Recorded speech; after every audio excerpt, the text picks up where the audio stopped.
Today we'll be talking all about Agile project management, what exactly it is, and some huge misconceptions about Agile and its relationships to things like Scrum or Kanban. If you're new to the channel, then on here we talk all about website projects and development, including no-code tools like Webflow and Pinegrow. So if you're building websites, whether you're an agency owner or a freelancer, then let's get talking about what Agile is.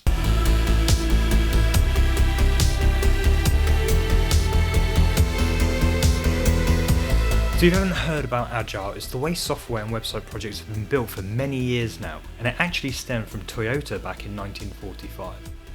Even though this is the case, I still find many misinterpretations as to what exactly Agile is, and we're going to be going through that in detail. But essentially, it's a way to build things in small increments in order to test and feed back those learnings back into the production lifecycle. They call this lean manufacturing. You might have heard the term lean in many different contexts, such as Lean Startup by Eric Ries, which talks about applying these principles into your startup. So let's talk more about what Agile actually is. As I say, it was inspired by lean manufacturing from Toyota and developed into a mindset that we call Agile. Now, mindset here is key. It doesn't dictate any practices, events, tools, or anything. It's just a mindset, and then it's up to you how you interpret them. The Agile mindset is described in something called the Agile Manifesto. I'll link that below. And in true Agile spirit, the manifesto tries to be as simplistic or as lean as possible. First of all, I can't imagine a more male, cult-like aesthetic to this website and its principles, but regardless, I do think there's some validity into what they're saying. I think it's important here to note that the Agile Manifesto focuses mostly on the client and vendor or business and team relationship over, say, like the product and its end users. However, that's not to say we can't leverage these ideas when thinking about end customers. The manifesto itself includes only 4 values: individuals and interactions over processes and tools, working software over comprehensive documentation, customer collaboration over contract negotiation, and responding to change over following a plan. Let's break this down into pure, plain English. Previously, we'd blindly rely on processes like Prince2 or other project management methodologies to dictate how a project is run. What this value says here is that we should be sensitive to the way a specific team works and how they interact with each other, and use that as a basis for their process and what tools they should use. Working software over comprehensive documentation. Again, traditionally, software was built by first writing lots of documentation and specifications up front before writing a line of code. This could take months. Actually, building working software is a far more important and efficient way to do things, as we can learn and be flexible in how we actually build it. You can make so many assumptions on what clients and end users want, and that when you finally launch, it's completely wrong. This is basically saying build now and talk later. Customer collaboration over contract negotiation. As a reminder, the customer in this statement is actually the client, it's not the end user.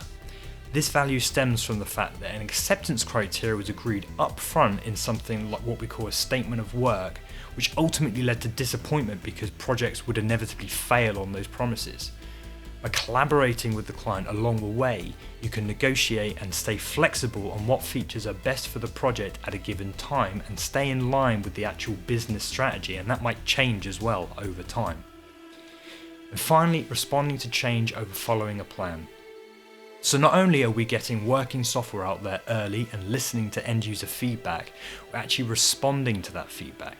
Subsequently, we're responding to internal changes in the project and team and the business requirements, and similarly, we're also responding to external, environmental or socio-economic factors that mean the product could no longer be relevant. I think COVID taught us a lot about this, and we can't just blindly follow a plan. We need to be flexible enough to change in that uncertainty. I hope this was helpful, kind of going over the 4 values, as I think there can be some confusion into what they actually mean. The Agile Manifesto website also talks about 12 principles. In some cases, this does seem to be like the voice of a developer who doesn't like to be told what to do. Nonetheless, they are worth breezing over, as they do get into some tangible specifics which the 4 values in the manifesto don't make particularly clear. So given the Agile Manifesto, where does this leave us? Well, as I said, it's pretty vague, so some groups of people decided to develop methodologies or frameworks which translate that mindset into ideas and some practices which help put a bit more structure into the Agile way of working. This is where you hear things like Scrum, Kanban, or extreme programming, and a few others. The most popular is probably Scrum, which you might have heard of, but they all tend to be pretty lightweight, except Scaled Agile, which personally I think is just a money-making scheme to help to appeal to kind of large enterprises. We won't go through them all, but they all involve things like daily stand-ups, stakeholder presentations, sprints, and so forth. Please let me know in the comments if you want me to cover some of the major differences between the Agile frameworks.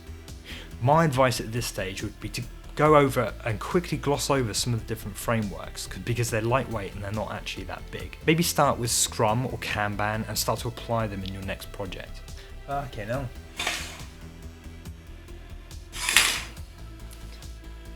I want to make a video on how all this practically fits into the sale of a project, but I thought start with the basics and build from there, but I'd love to know your thoughts on this. Has it cleared anything up for you? Are you running some sort of Agile framework currently, and if so, which one? Let me know in the comments. And if you are interested in learning more about Agile, or some of the words I said in this episode do sound like gobbledygook, then do check out my free book, Agile Lingo. As part of the Agile series that I'm writing, we dig into the A to Z of Agile terms and I explain them in a simple to understand way along with my thoughts based on real life experience running Agile projects. Lingo Agile is free, and as a downloader it gives you access to a private channel in the Full Stack Agency Discord community. I'll leave a link to everything in the description below. Thanks for tuning in, and I'll look forward to seeing you in the next one.